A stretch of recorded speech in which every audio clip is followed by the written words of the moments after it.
कानून को वापस ले जाने की मांग को लेकर के अभी 16 दिन से लगातार आंदोलन जारी है। इसी को लेकर के हमारे साथ में कर्नल देवानंद गुर्जर, इंटरनेशनल गुर्जर महासभा और पूर्व सैनिक सेवा परिषद के उपाध्यक्ष हमारे साथ में मौजूद हैं। तो आइए हम जानते हैं कि कर्नल साहब से कि ये जो आंदोलन चल रहा है किसानों का, इसको लेकर के उनका क्या मानना है, क्योंकि वो एक तरह से पूर्व सैनिक भी रह चुके हैं और उनका भी शायद इसमें योगदान रहा हो।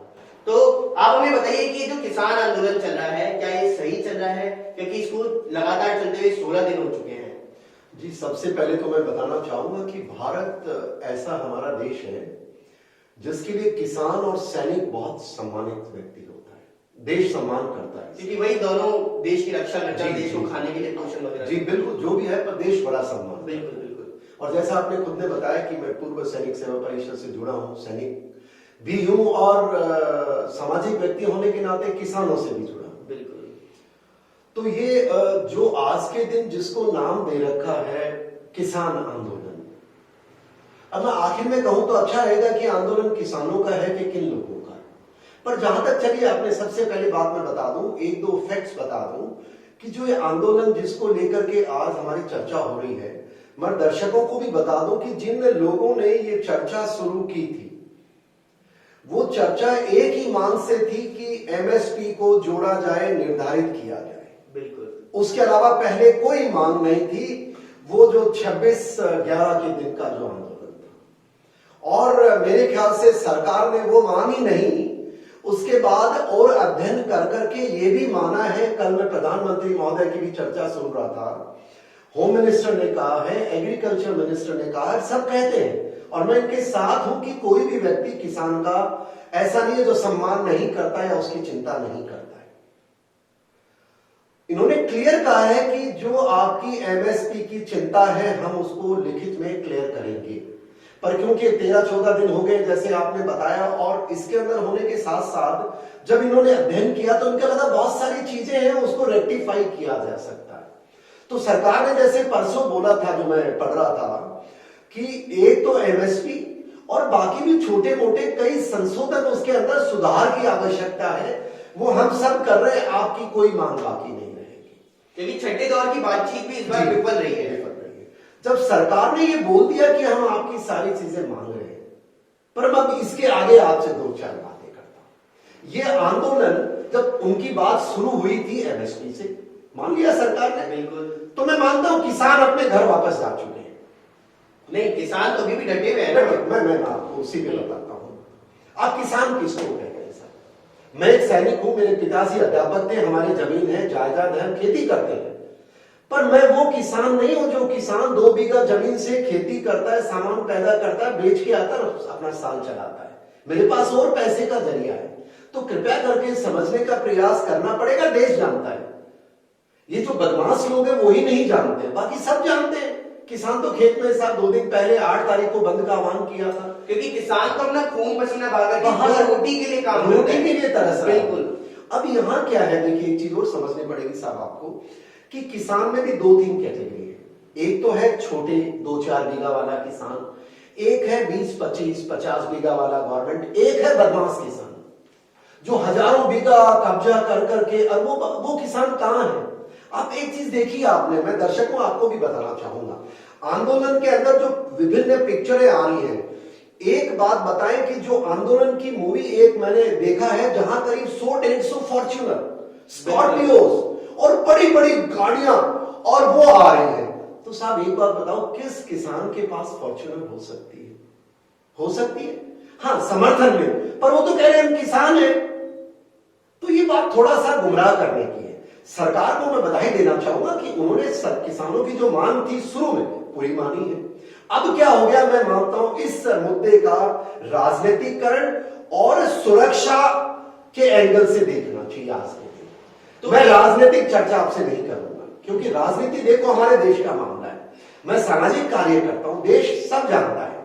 अब वो उनको करना चाहिए नहीं करना चाहिए, मैं मानता हूं कभी भी कोई, अब आप बताओ साहब मेरे को, कानून पार्लियामेंट में बनेंगे कि सड़कों पे बनेंगे? पार्लियामेंट में बनेंगे। लेकिन आपने भी एक बात बताई थी हमको कि ये जो किसान आंदोलन है 26/11 को शुरू हुआ था। जी, इसके पीछे भी कुछ रीजन हो सकता है? देखिए, आपने बहुत अच्छा सवाल किया, मैं इस पे अभी आना चाह रहा था, पर उससे पहले एक छोटी सी आपको बात रखना चाहूंगा कि देखिए, पॉलिटिकल पार्टी अगर पॉलिटिक्स नहीं करेगी तो दूसरे वाले थोड़ी करेंगे। सरकार के दबाव बनाना पॉलिटिकल पार्टीज का मकसद है, होना भी चाहिए, और मैं सब पॉलिटिकल पार्टी का सम्मान करता हूं, वो करें अपनी लड़ाई पॉलिटिक्स। पर जहां तक मान ली गई है, मैं मानता हूं। अब इसके आगे जो आपने सवाल किया, मानता हूं, 3-4 चीजें बताता हूं साहब। पहले आपने मेरे से सहमत है कि गरीब किसान को तो खेत से बाहर लाने की भी फुर्सत नहीं है। और वो जो पहले कानून थे, वो कानून क्या थे सर? वो कानून ये थे कि मिडिल मैन के माध्यम से ही आप अनाज बेच सकते थे, मंडियों में ही बेच सकते थे, आड़तिया कहा जाता था। और उसमें किसान का इतना शोषण होता था, मैं आपको बता दूं, आप सब जानते हैं कि जो बेचने जाता था उसके साथ अच्छा व्यवहार नहीं होता था।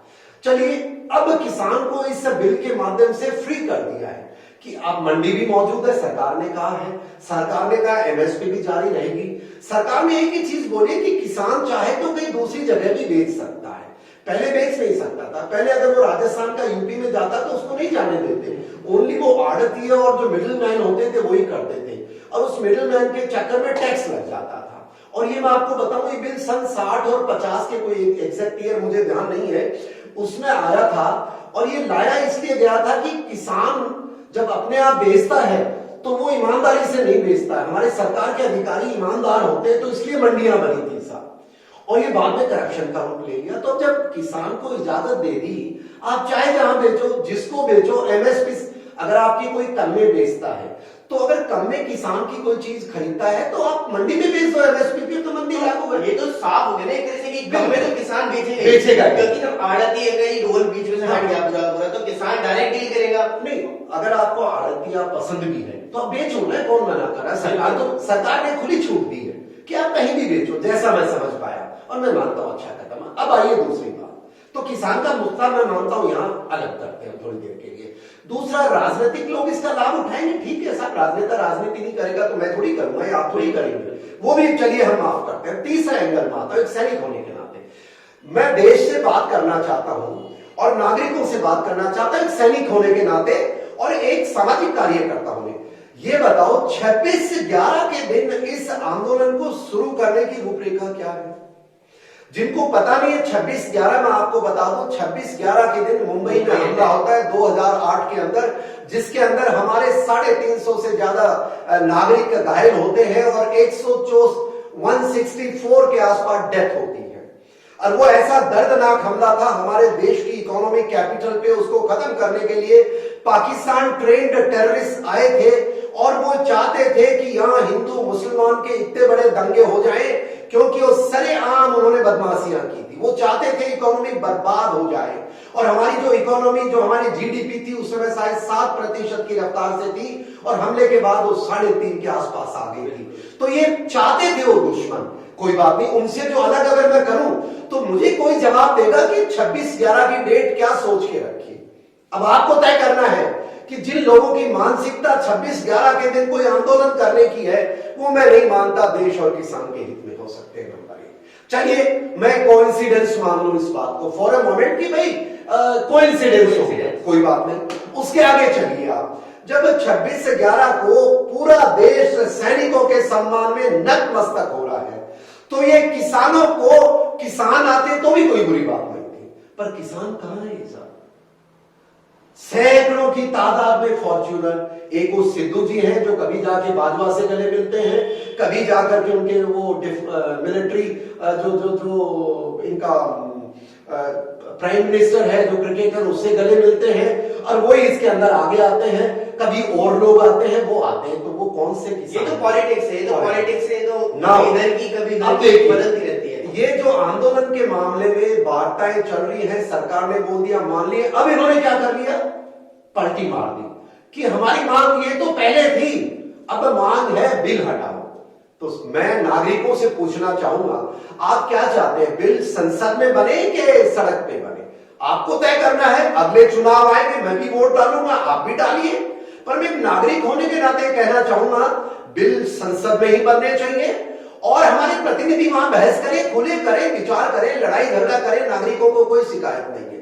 तो ये जो बिल वापसी की मांग है, मैं मानता हूं ये किसानों की नहीं है, किसानों की मांग तो एमएसपी की थी जो मान ली गई है। अब यहाँ दूसरी चिंताजनक बातें आ रही है साहब। पहली चीज मैं आपको उससे पहले एक चीज बताना चाहूंगा बताएं। कि जो किसान है, सरकार का ये कहना है कि उनको अभी तक जो हमने नियम लेकर के आए हैं उसके बारे में ज्यादा चीज अभी पता ही नहीं है। तो इसी को लेकर के आज बीजेपी ने 700 प्रेस कॉन्फ्रेंस जारी की है और 700 प्रेस कॉन्फ्रेंस के अंदर ये सब बताया जाएगा कि जो हम कानून लेकर के आए हैं इस कानून से क्या प्रभाव पड़ेगा और हम इसमें क्या संशोधन करना चाहते हैं।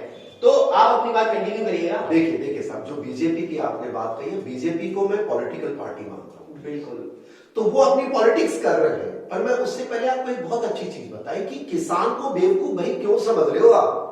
मैं भी तो किसान हूं, मेरा भाई भी किसान है, किसान सब जानता है साहब, और किसान को पता उसकी मांग मान ली गई है। आप बताओ राजस्थान में गांव में कहां बंद हुआ, कहीं ऐसा देखा? कांग्रेस की सरकार है, विपक्ष की पॉलिटिक्स की चर्चा नहीं है। लेकिन राजस्थान के किसानों ने भी तो चेतावनी दी है ना कि 12 तारीख को हम जयपुर और दिल्ली हाईवे जाम कर देंगे। किसानों ने कहा दी है साहब? किसान तो बेचारा खेत में काम कर रहा है, किसान तो खेतों में अपना गेहूं जोत रहा है। किसान तो अगर सूत्रों के हवाले से जो खबर है वो तो यही बताती है आपको। ये आह्वान कौन करते हैं? किसान। राजस्थान की जनसंख्या सब भारत देश की 100 करोड़ किसान है। अगर 20, 25, 50, 500, 1 लाख आकर के कोई हंगामा करे तो किसानों की आवाज कैसे हो सकती है? नहीं हो सकती है। तो इसके लिए ये तरीका नहीं है। पर चलिए हम डिबेट मैं आगे लेके जाता हूं कि जब किसान को सब पता है, हाँ बीजेपी का हक बनता है कि क्योंकि वो सरकार है वो नागरिक को जाए अपनी बात समझाए और लोग समझ रहे हैं। पर मैं आपको बता रहा हूं ना, किसान तो समझ चुका कि लोग बीच में कौन आ गए। ये बताओ, इस आंदोलन के अंदर फॉर्च्यूनर की बात मैंने आपको बताई, बड़ी बड़ी गाड़ियों की बताई, बड़े बड़े जलसे बताए, बिल्कुल। दूसरी बात आप ये बताएं, आंदोलन के अंदर ऐसे स्टेटमेंट आते हैं कि हमने इंदिरा को ठोका, मोदी को भी ठोकेंगे। ये कौन लोग हैं? ये कौन लोग हैं? ऑब्वियसली ये देखिए साहब, ये एंटी नेशनल, बिल्कुल ये देशद्रोही है। अब ये कौन है? तो सरकार इंक्वायरी करेगी। जैसे देखिए सीए का वो जो बंद किया था, भारत बंद करने की नौटंकी की थी, वो कहने लगे सड़क पर आंदोलन तुम्हारा ये बंद कर दो। जब नागरिक समझ गए तो भागे उठ करके। और वो कब? दूसरा, उस दौर में जब कोरोना महामारी एक थी। आज वर्ल्ड ने बोला कि कोरोना महामारी का इस सर्दियों के टाइम पे ज्यादा होगी, हमें बचाव रखना चाहिए। इसी समय 26/11 इसी समय ये लोग जो ये कह रहे इंदिरा को ठोका, अब मोदी को ठोकेंगे। What is this? नागरिकों हमें समझना पड़ेगा। मैं सैनिक को इसलिए आपको कनेक्ट कर, ये लोग देशद्रोही हैं और ये खालिस्तान से जुड़े, इसमें कोई दो राय नहीं। क्यों जुड़े? आप इंटरनेशनल न्यूज में जाइए, कनाडा का प्रधानमंत्री कहता है कि किसानों की बात मानो। अरे भाई, और वो करीब 1 बिलियन पैसा खालिस्तान वाले दे रहे इस आंदोलन के लिए, ऐसा न्यूज में है। तो कनाडा के प्राइम मिनिस्टर को हमसे क्या ले देना है हमारे किसान आंदोलन से? पर जो कि सरकार के पीछे पड़े हुए हैं, वो तो पॉलिटिक्स अलग अलग। आप समझिए, कनाडा चलता है खालिस्तानियों के पैसे पे। खालिस्तान को वो सपोर्ट नहीं भी करते, पर वो उनका दबाव है। तो खालिस्तान वाले इसके अंदर है, मैं ऐसा मानता हूं। मैंने तथ्य दिए आपको, वरना इंदिरा को मारने की जिक्र कहां से आता? चलिए यहां छोड़ दो। कल की अगर आपने न्यूज देखी हो, जो आपने देखी है जैसा आप बता रहे हो, उस न्यूज के अंदर ये जो किसान आंदोलन के नाम पर मैं देख रहा था कि वो प्लेग कार्ड्स ले रखे हैं, और प्लेग कार्ड्स में क्या लिखा है? शरजील इमाम को रिहा करो। आपको पता भी शरजील इमाम कौन है?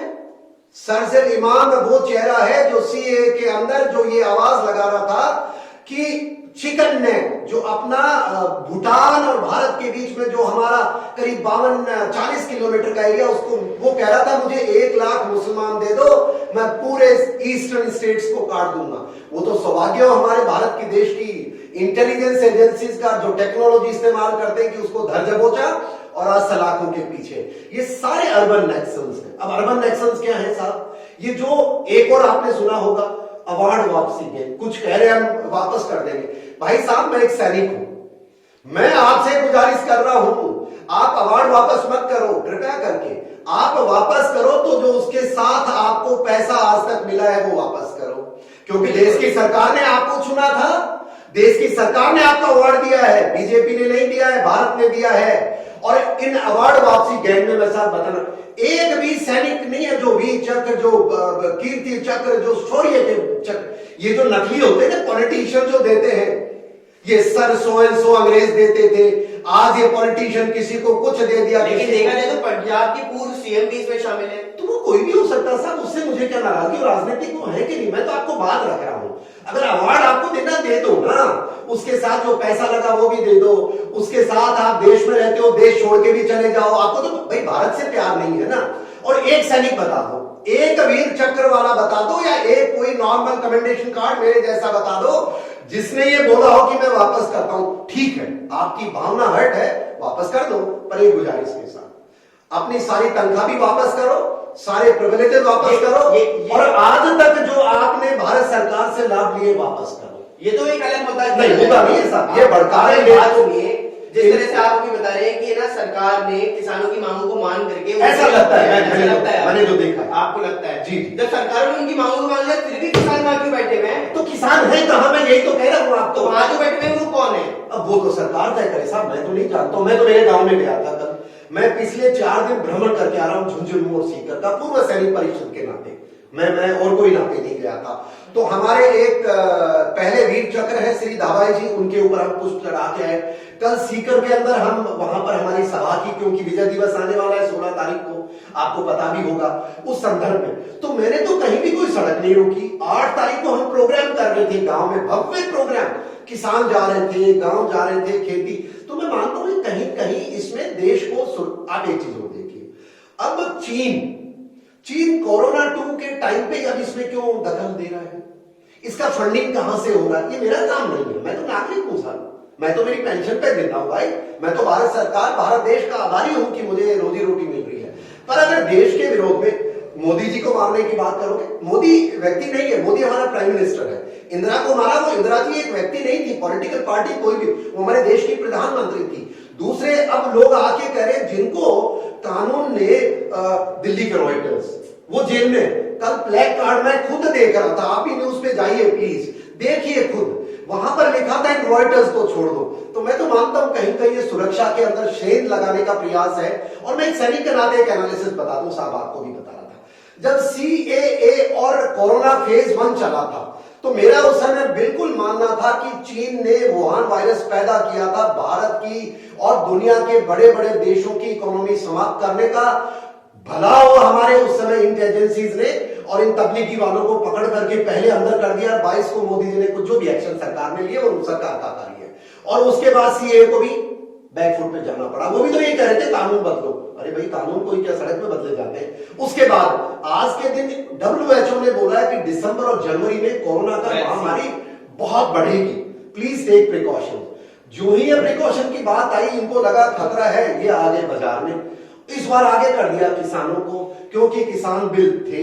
और आगे कौन? खालिस्तान, कनाडा, और ये क्या, ये तो आपका कहना है ना, नहीं तो आपका कहना है कि ऑफिशियली भी तक कोई डिक्लेयर थोड़ी हुआ है कि वहां से अफगानिस्तान और यहाँ से खालिस्तान से यहाँ सब तो आप जैसे चैनल ही दिखा रहे हैं, मैं तो जाता नहीं हूं ना। आपने बाइट दिखाई है, आपने वीडियोस दिखाए हैं, आपने प्लेक कार्ड दिखाए हैं नागरिकों को, तो प्लेक कार्ड तो झूठ नहीं बोलता ना।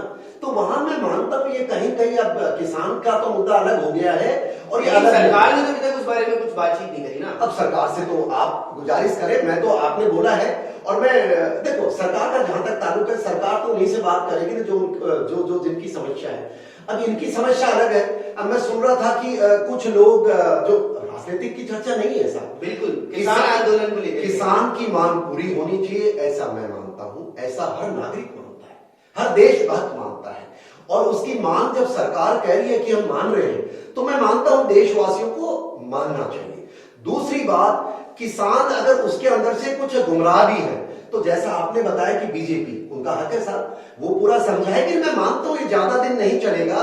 और जहां तक सरकारी तंत्र, intelligence agency, security agencies and governance, मैं आपसे गुजारिश करूंगा, देखिए देश में किसान को बदनाम करने का किसी को हक नहीं है, किसी भी गरीब तंत्र के आदमी को हक नहीं है। तो कृपया करके इसको पूरा एक्सपोज करे और क्लैरिफाई करे। जब आप बात मान रहे तो उनको हटाइए वहां से, कानून है। और दूसरी बात, आप कोरोना के टाइम पे मेरे जैसा सैनिक कहीं जाकर के 20 आदमी इकट्ठे करके चर्चा करता है। मैं आपको बताऊं, मैं 10 दिन पहले 5 या मुझे तारीख याद नहीं, मैं अलवर गया था वन अधिकार के लिए चर्चा करने। वहां पर आप मानेंगे नहीं, राजस्थान के अलवर के SP, DSP, कलेक्टर सब ने ऐसे वो कर्फ्यू लगा दिया कि कर्नल साहब कोई भी आदमी नहीं आ सकता, आप आइए बात करने। तो मैंने कहा अच्छा भाई एसडीएम साहब से बात हुई। मैंने कहा एसडीएम साहब क्या बात है? कहते हैं सर कोरोना का 3 से ज्यादा नहीं आ सकते। हमने कहा ठीक है। तो जब मैं वहां कानून की पालना कर, हमें तो बात रखनी थी, सरकार को रखी, अधिकारियों से चल, तो यहाँ ये लाखों आदमी बैठे, तो सरकार क्या कर रही है? केजरीवाल जी क्या कर रहे हैं? मैं इसलिए नहीं कह रहा हूँ पॉलिटिक है, बट उनका काम भी तो बनता है ना। अब सेंट्रल गवर्नमेंट जो प्रयास कर रही है, पर आप मैं मानता ये तो बिल्कुल क्लियर हो चुका है कि बिल्कुल क्लियर है कि कोरोना की भी बिल्कुल पालना नहीं की गई है और किसान आंदोलन जो चल रहा है उसको लेकर के सरकार भी इसको ध्यान दे रही है, लेकिन कुछ ऐसी पॉलिटिकल पार्टीज और कुछ ऐसे लोग हैं जिनको भड़काने का भी काम है। ये बिल्कुल क्लियर हो चुका है। तो ये तो था हमारे साथ में कर्नल देवानंद गुर्जर का कहना। मैं यहाँ एक बात और कहता हूँ। बिल्कुल देखिए मैं आपको बताना चाहूंगा, ये उभरता भारत है और उभरते भारत के अंदर जिस प्रकार से हमारी अंतरराष्ट्रीय लेवल पे छवि में सुधार हुआ, देखिए मिलिटरीली हम स्ट्रांग हो रहे हैं, डिप्लोमेटिकली हमारी बात, हमने पाकिस्तान को अलग थलग कर दिया है, चीन का मुकाबला कर रहे हैं। पहली बार चीन को पटकनी दी है गलवान में हमारे बलवानों ने। उसके बाद चीन को हमने धराशायी कर दिया, मजबूर कर दिया कि वो भारत नहीं है, तुम हमारी जगह पे रहेगा तो हम तेरे को जवाब देंगे। समय लगता है मिलिटरी, चीन तरफा हुआ है। और आप देखिए बाकी जो मुस्लिम वर्ल्ड है, उस मुस्लिम वर्ल्ड में भी बहुत सारे लोग हैं जो भारत का सम्मान करते हैं। एक छवि बढ़ी है, इकोनॉमिकली हम पावरफुल हुए, पाकिस्तान एक्सपोज हो रहा है, देश के अंदर सेना और सरकार पीओके को वापस लेने की बात कर रही है। कश्मीर के अंदर 370 हटा है, कश्मीर के अंदर फॉरेस्ट एक्ट और दूसरा क्या बोलते हैं उसको, एट्रोसिटीज एक्ट गवर्नमेंट ने दिया है। तो इस तरह की जो चर्चा हो रही है, देखिए मैं आपको एक चीज बताना चाहूंगा, दुनिया क्यों तड़फ रही है, ये सीए कहां से आया, ये कहां से ये आ रहा? मेरा नजरिया एक सैनिक का नजरिया है, मिलिट्री एनालिसिस का नजरिया है। अब देखिए जब 370 हटता है, हट गया, हटने के बाद जो कश्मीर का इलाका जम्मू कश्मीर और लेह लद्दाख में बांट दिया गया, अब वो कश्मीर का नाम ही नहीं बचा ना। तो अब दुनिया कह रही है कि अभी मुद्दे को कश्मीर कश्मीर कहां उछाले, कश्मीर तो है ही नहीं, जम्मू कश्मीर और लेह लद्दाख। तो ये पाकिस्तान और चीन है, चीन आराम से नहीं बैठने वाला है। ये सारे जो फंडिंग है गवर्नमेंट है, ये मुद्दा तो ऐसा मुद्दा है कि इसमें तो जितना बट देश के नागरिकों को तय कर, किसान के साथ पूरा देश है, हम भी हैं। सरकार आपसे भी गुजारिश है कि किसान और बदमाशों को फिल्टर करो, बदमाशों को जेल में डालो, किसान की सारी बात मानी जाए। ऐसी एक पूर्व सैनिक और एक नागरिक होने के नाते मेरी गुजारिश है। और मुझे पूरी उम्मीद है मोदी जी, आप हमारे, क्योंकि आपको हमने भरोसे में आपको पूरे देश ने वहां बैठाया। जो लोग ये चर्चा करते हैं कि सड़क के ऊपर आप संविधान बनाओ, मैं मानता हूं गलत है भाइयों, ऐसा नहीं करना चाहिए। अरे हमने संविधान बनाया, अगले चुनाव में फैसला करेंगे, आज भी ऐसा क्या है, सारी बातें तो मान ली साहब। तो इसके साथ मैं तो यही कहना चाहूंगा कि सरकार जो बदमाश है उनको एक्सपोज करो, जेल में डालो, केस लगाओ, पर उन गरीबों के नहीं लगाओ। किसान के साथ तो हम सब है, हमारी बात सुनी जाए, ऐसी आपसे गुजारिश है। तो चलिए अब देखते हैं कि किसान आंदोलन और कितना लंबा चलने वाला है। देखते रहिए न्यूज़ 19। नमस्कार।